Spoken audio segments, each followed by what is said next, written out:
എൻ്റെ അച്ഛനും അമ്മയും ടീച്ചേഴ്സാണ്, നമ്മളൊരു നോർമൽ ഫാമിലിയാണ്. അപ്പോൾ നമ്മുടെ നാട്ടിൽ പൊതുവേ കല്യാണം കഴിയുന്നതിന് മുന്നേ ഒട്ടും അറിയാത്തൊരു ഫീൽഡിലോട്ട് ഇറങ്ങി നമ്മളിങ്ങനെ വീഡിയോ ഇടുക, ആൾക്കാർ കാണുക, അതിനെപ്പറ്റി അഭിപ്രായം പറയാന്നൊക്കെ പറയുമ്പോൾ എനിക്ക് പറയാൻ ഇഷ്ടമല്ല. പക്ഷെ എന്നാലും കല്യാണം എൻ്റെയൊക്കെ ഫാമിലിയിൽ ഒരു റിമാർക്കബിൾ ആയിട്ടുള്ളൊരു കാര്യമായിരുന്നു. നല്ലൊരു കല്യാണം നടക്കുക എന്നുള്ളത് ഇമ്പോർട്ടൻ്റ് ആയിരുന്നു. അപ്പോൾ അതുകൊണ്ട് അതിൻ്റെ ഒരു പേടി ഉണ്ടായിരുന്നു അച്ഛനും അമ്മയ്ക്കും ഒക്കെ. എന്താണ് ചെയ്യണമെന്നുള്ളൊരു ക്ലാരിറ്റി അവർക്കില്ല. ഇപ്പം ഞാനൊരു എഞ്ചിനീയറായിട്ട് വർക്ക് ചെയ്യണം അല്ലെങ്കിൽ ഒരു ഡോക്ടറായിട്ട് വർക്ക് ചെയ്യണമെന്നുണ്ടെങ്കിൽ കുറേ ആൾക്കാർ വന്നൊരു വഴിയാണ്. അപ്പം അതുകൊണ്ട് എന്താ ഞാൻ ചെയ്യുന്നതെന്ന് അവർക്കറിയാം. ഇത് അതിൻ്റെ ഒരു ടെൻഷൻ അവർക്ക് ഉണ്ടായിരുന്നു.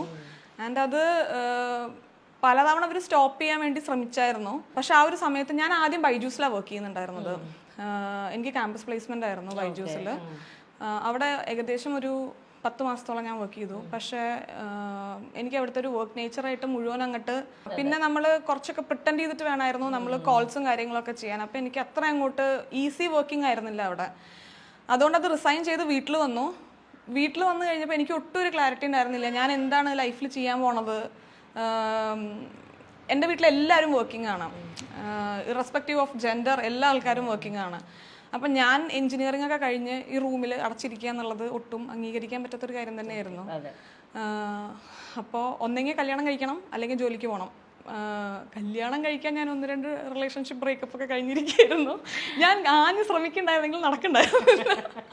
അത് ഞാൻ ആക്ച്വലി അതിലേക്ക് ഞാൻ കേട്ടിട്ടുണ്ട് എവിടെയോ ഐശ്വര്യ തന്നെ പറയണത്. അതായത് ഒരു റിലേഷൻഷിപ്പ് ഉണ്ടായിരുന്നു, അത് ബ്രേക്കപ്പ് ആയി, അതിനുശേഷമാണ് അറേഞ്ച് മാരേജ് ആണ് ആക്ച്വലി വിഷ്ണുവിനായിട്ട് വന്നിട്ടുള്ളത്. പക്ഷെ നമ്മൾ 9 months ഒരു ഡേറ്റിംഗ് പോലെ നമ്മൾ ഒരു സമയം എടുത്ത് ചെയ്തു എന്ന് പറഞ്ഞു.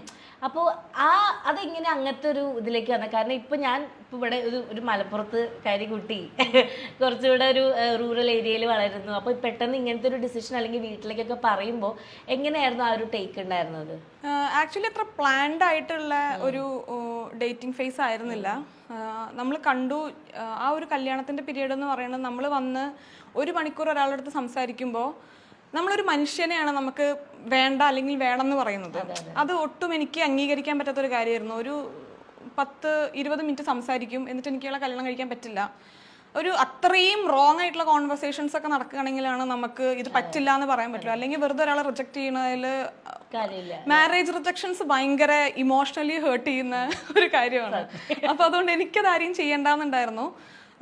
പക്ഷെ പല കോൺവെർസേഷൻസും മുന്നോട്ട് പോകുമ്പോൾ അവരും ഞാനും എടുത്ത ഡിസിഷൻ വെച്ച് വീട്ടിൽ പറയുന്നതിന്റെ മുന്നേ ഞാൻ അവരുടെ അടുത്ത് തന്നെ പറയുമായിരുന്നു നമുക്കിത്. കാരണം വീട്ടിൽ പറഞ്ഞ് പിന്നെ വീട്ടുകാർ അവരുടെ അടുത്ത് പറയുന്നത് അത്ര ശരിയായിട്ടുള്ള ഒരു കാര്യമായിട്ട് എനിക്ക് തോന്നുന്നു. കാരണം ഇത് 2 ഇൻഡിവിജ്വൽസും കൂടി ഇൻവോൾവ് ആണല്ലോ. പിന്നെ സോഷ്യൽ മീഡിയയിൽ ആക്റ്റീവ് ആയത് കാരണം ഒരുപാട് പ്രപ്പോസൽസ് മുടങ്ങി പോയിട്ടുണ്ട്.